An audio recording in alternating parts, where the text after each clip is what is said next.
Bila yang jadi Tuhan di dalam hati kita masih hawa nafsu kita sendiri, karena kita tidak mengenal sejatinya Allah, maka semua amal ibadah itu kembali pulang rojiun kepada yang fana, kepada yang hancur, karena yang disembah yang fana. Akan tetapi bila hati kita mulai saat ini merubah nasib diri kita, karena kata Allah, hanya manusianya lah yang bisa merubah nasibnya. Maknanya siapa yang bisa merubah? Kalau manusia tidak hidup, apakah manusia bisa merubah nasibnya? Itu babakan yang agak dalam. Jadi pada intinya rubahlah nasib kita. Rubahlah dari alam kegelapan, dari alam kebutaan menuju alam yang terang benderang, menuju alam basirah. Yakni kemanapun arah kau tatap, kemanapun wajahmu kau hadapkan, disitulah wajahullah.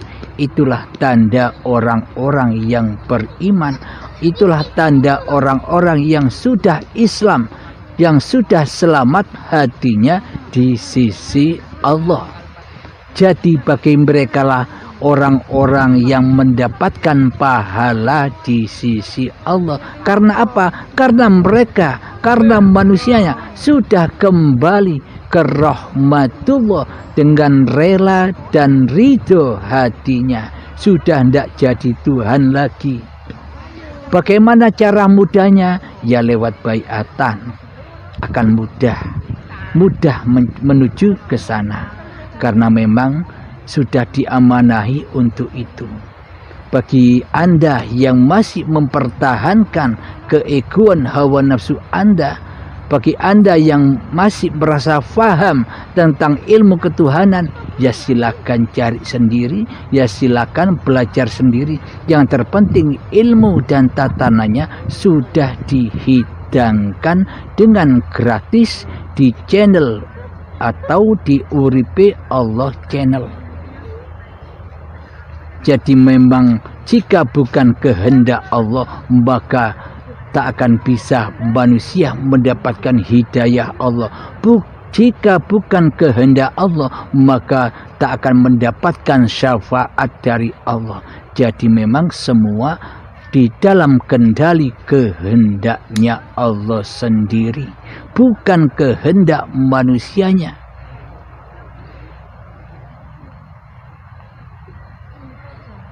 Alhamdulillahirabbil alamin.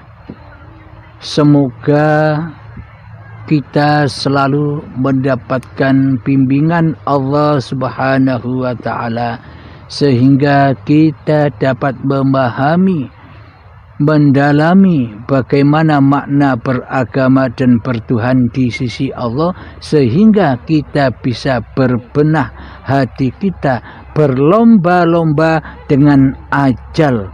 Bagaimana sekiranya kita sudah taubat, kita sudah beriman kepada Allah sebelum ajal menjemput, sebelum kedahuluan baiatan paksa, yakni di sakaratul maut, baiatan paksa dan siksa dengan azab yang pedih.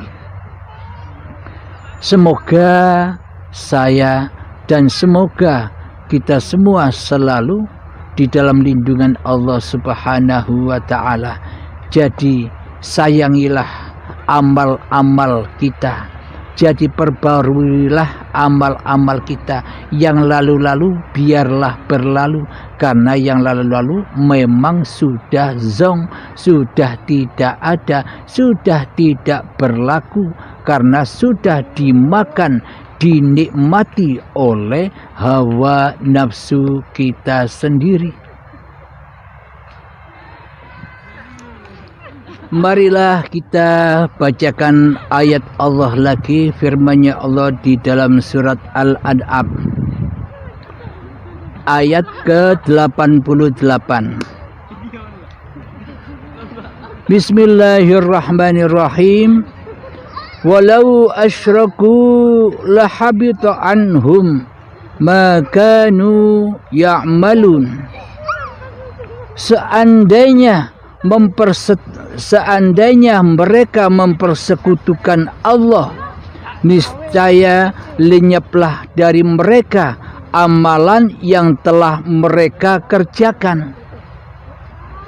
Inilah tanda-tanda bukti bahwa amal itu bisa diketahui saat ini asalkan Anda sudah beragama dan bertuhan di sisi Allah. Jika belum beragama dan bertuhan di sisi Allah, bagaimana mungkin Anda tahu? Karena selama ini yang jadi Tuhan adalah diri Anda sendiri di hatinya. Memang setiap diri manusia pernah mengalami kematian. Jadi kematian di sisi Allah itu bukan matinya badannya, akan tetapi kematian di sisi Allah adalah kematian jiwa. Hati yang keras melebihi kerasnya batu. Itulah makna kematian di sisi Allah, mati kesadarannya di dalam bertuhankan kepada Allah.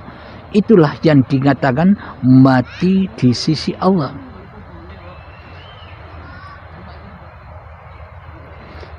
Ayatnya kullu nafsin dha'iqatul maut.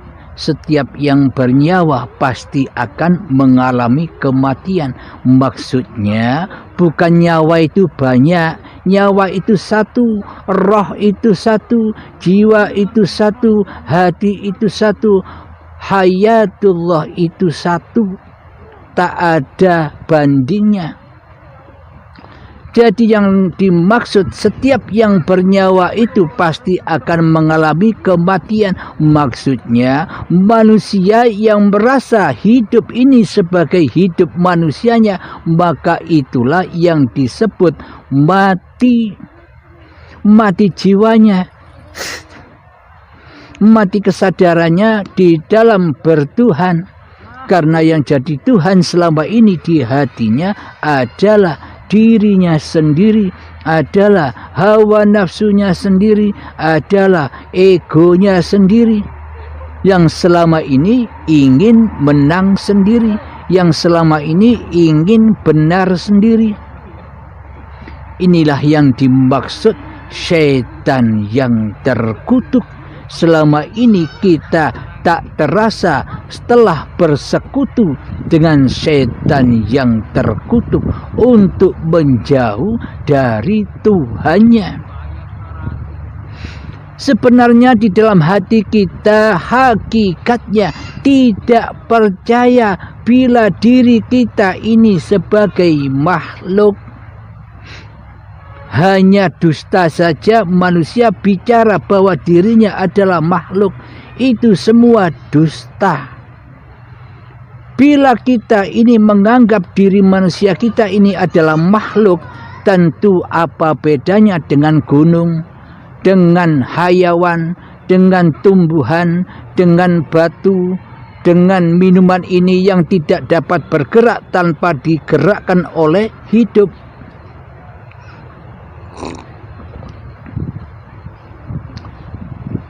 Meskipun di dalam hati kita selama ini kita mengaku sebagai makhluk, akan tetapi praktek di hati kita selama ini menjadi Khalik, menjadi Tuhan. Seolah-olah kita bisa mentuhani semua aktivitas-aktivitas badan kita ini. Seolah-olah kitalah yang bisa mengurusi seluruh kebutuhan-kebutuhan diri kita dan keluarga kita. Seolah-olah kitalah Tuhannya selama ini. Karena apa? Karena kita belum memeluk agama Islam di sisi Allah. Karena kita belum bertuhankan Allah, kita masih mentuhankan diri kita sendiri. Kita masih mentuhankan hawa nafsu kita sendiri. Karena kita masih bersekutu dengan syaitan yang terkutuk. Siapakah setan yang terkutuk itu? Setan yang terkutuk adalah diri kita sendiri. Yang nyata di hati kita kan kita. Berarti setan yang nyata itu adalah ya kita sendiri. Ketika di dalam hati kita masih ada setan, maka Allah pasti gaib, Allah pasti tiada, Allah pasti tak nyata. Karena yang nyata selama ini di dalam hati kita hanyalah diri kita sendiri, hanyalah hawa nafsu kita sendiri yang selama ini mentuhani seluruh kehidupan ini. Seolah-olah kita ini akan hidup terus, takut mati. Bagaimana mungkin kita takut mati sementara kematian itu adalah sifat diri manusia kita? Itulah bukti kita selama ini sukanya jadi kholik daripada menjadi makhluk. Kita ingin hidup terus seperti layaknya Tuhan. Kita takut mati, tidak mau mati karena kita selama ini yang jadi Tuhan. Maka sadarilah wahai sahabatku semua, termasuk diri saya sendiri terutama, semoga kita semua menyadari apa-apa yang sudah terpapar ini, apa-apa yang sudah membombardir kerajaan singgasananya hawa nafsu kita sendiri selama ini. Dan inilah bukti bahwa semua amal ibadah kita bisa kita ketahui diterima atau ditolak di dunia ini. Saat ini kita bisa menyeleksinya. Ketika kita sudah tahu bahwa sesungguhnya amal-amal yang sudah kita kerjakan selama ini ternyata zong, apakah kita mau berbuat apa? Tetap di dalam keadaan yang gelap gulita atau kita hijrah kepada alam yang terang benderang, yakni jalan fisabilillah, taubat dari menjadi Tuhan, kembali rojiun ke dalam rahmatullah. Alhamdulillahirabbil alamin. Semoga kita semua selalu disadarkan, dipahamkan oleh Allah Subhanahu wa taala. Amin ya rabbal alamin. Bismillahirrahmanirrahim. Alhamdulillahirabbil alamin. Allahumma shalli ala sayyidina Muhammad wa ala ali sayyidina Muhammad. Rabbana atina fid dunya hasanah wa fil akhirati hasanah wa qina adzabannar. Rabbana atina fid dunya hasanah wa fil akhirati hasanah wa qina adzabannar. Rabbana atina fid dunya hasanah wa fil akhirati hasanah wa qina adzabannar. Wa sallallahu ala sayyidina Muhammad wa ala alihi wa sahbihi wa sallam.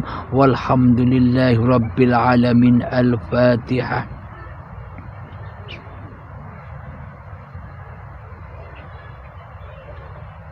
Dan akhir kalam, assalamualaikum warahmatullahi wabarakatuh.